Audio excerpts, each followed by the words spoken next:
आइए अनुच्छेद पे क्या है लिखा। लगभग 55 मिलियन महासागर पूरी तरह फैला हुआ नहीं था। प्राइमेट पूर्वज भी शामिल थे।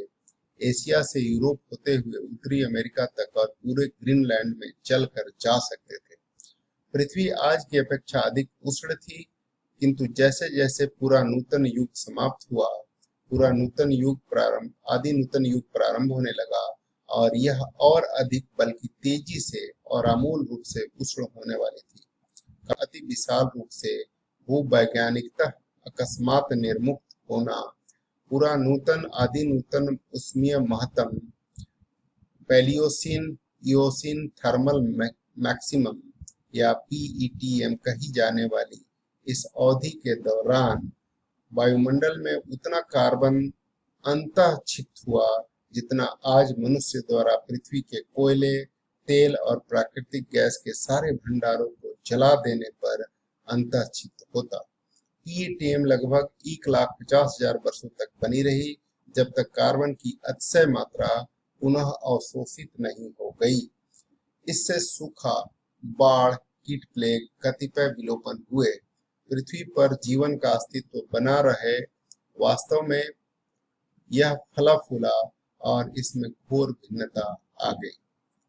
एक परिच्छेद है जो बहुत रिसर्च की बात कही गई है इसमें कि 56 मिलियन वर्ष पूर्व, एक बार फिर से पढ़ते हैं, थोड़ा समझते हैं। अटलांटिक महासागर पूरी तरह फैला हुआ नहीं था। जंतु, जिसमें हमारे प्राइमेट पूर्वज भी शामिल थे, एशिया से यूरोप होते हुए उत्तरी अमेरिका तक और पूरे ग्रीनलैंड में चलकर जा सकते थे।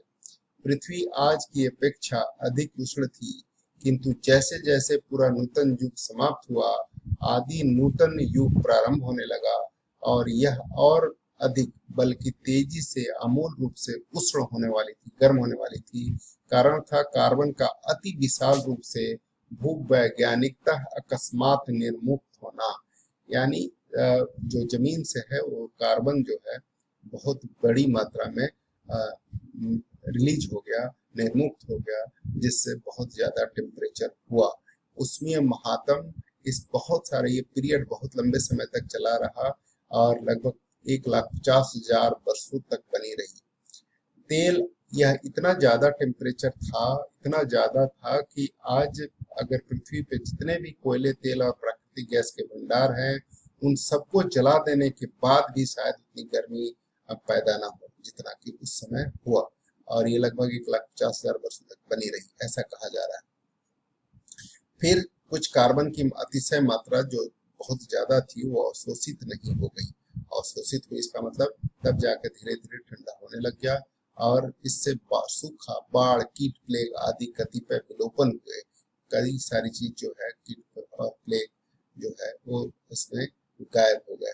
पृथ्वी पर जीवन का अस्तित्व बना रहे। वास्तव में यह फला फूला, लेकिन इसमें घोर भिन्नता आ गई। अब फिर जीवन बना तो रहा, लेकिन इसमें बहुत सारी भिन्नता आ गई। इसकी वजह से टेम्परेचर के ठंडा होने की वजह पर निम्नलिखित पूर्व धारणाएं बनाई गई। भूमंडलीय तापन का इस ग्रह के जैव विकास पर प्रभाव, यह बात इसमें कही गई है, क्योंकि जैव विकास बढ़ता है। यह बात इसमें लिखी हुई है कि जो पूरा नूतन युग समाप्त हुआ, आदि नूतन युग प्रारंभ हुआ, तो इसलिए लग रहा है कि इससे बाढ़, सूखा के कतिपय जो है वो विलोपन हुए और पृथ्वी का जीवन का अस्तित्व बना रहा। वास्तव में यह फला फूला, लेकिन इसमें घोर भिन्नता आ गई। तो ये कह रहा है कि इससे जैव विकास पर प्रभाव पड़ता है। यह बात इसमें जूम किया गया है, जंक्शन में है, यह सही है, यह इसमें परिलक्षित होता है। भूसंहतियों के पृथक होने से वायुमंडल में कार्बन की विशाल मात्राएं निर्मुक्त होती है। भूसंहतियों के पृथक होने से जो लैंड का सेगमेंट है, ऊपर में लिखा हुआ है कि एशिया से यूरोप होते हुए अमेरिका के पूरे ग्रीनलैंड तक पैदल चलकर जा सकते थे। इसका मतलब है कि ये 56 मिलियन वर्ष पूर्व यह एक ही टुकड़ा होगा। अब ये टुकड़े अलग अलग हो गए हैं और अलग अलग हो जाने की वजह से ये संभव नहीं है कि हम पैदल चलकर जा सकते हैं। बीच में समुद्र है और इसका मतलब है कि टुकड़ा अलग हुआ और ये भूसंहतियों के यानी लैंड संहतियों का मतलब ये हुआ लैंड सेगमेंट जो है वो सेपरेशन होने से वायुमंडल में कार्बन की विशाल मात्राएं निर्मुक्त होती है। यह बात नहीं इसमें शामिल हो रही है, ये शामिल इसमें नहीं है, क्योंकि ये कहा तो जा रहा है कि पैदल चल के जा सकते थे, लेकिन जो पूरा ये अधिक उष्ण थी, ये बात भी कही जा रही है। लेकिन कार्बन की जो मात्रा इसमें रिलीज हुई है, कारण था कार्बन का, बल्कि तेजी से अमूल उष्ण होने लगी, और कार्बन था, कार्बन का अति विशाल रूप में भूवैज्ञानिकता अकस्मात निर्मुक्त होने लगा। लेकिन यह किस कारण से निर्मुक्त होने लगा, यह बात इसमें पता नहीं है, और ये नहीं कहा जा सकता है कि टुकड़े अलग अलग होने की वजह से कार्बन निर्मुक्त हुआ है, इसलिए यह अवधारणा को बल नहीं मिलता है।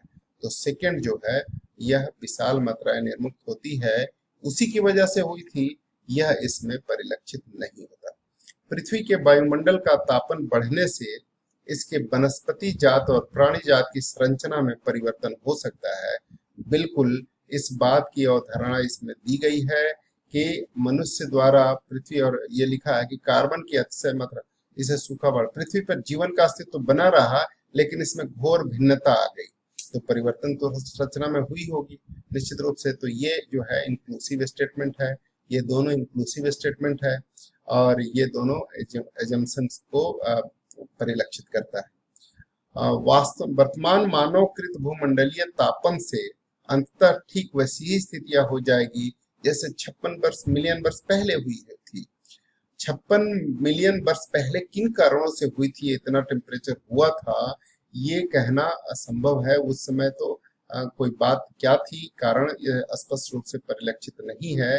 और अभी मानवकृत भूमंडलीय तापमान से थोड़ी बहुत बढ़ोतरी तो हो सकती है, लेकिन उतना ज्यादा टेम्परेचर और कार्बन का एक्सक्लूजन हो जाएगा, ऐसी बात यह इसमें परिलक्षित नहीं होती। और न ऐसी अवधारणा को कहीं पर भी इसमें बल मिलता है। इसलिए पहला और तीसरा यही दोनों सही है, और हम ऑप्शन के आधार पर इसमें देख सकते हैं कि कौन सी धारणाएं वैध है इसमें से। तो पहला और तीसरा जो है वो सी में है, इसलिए सी इसका सही जवाब होगा। ठीक है, सी इसका सही जवाब होगा, पहला और तीसरा इसका सही जवाब। ठीक है, तो ये पहला और तीसरा इसका सही जवाब है।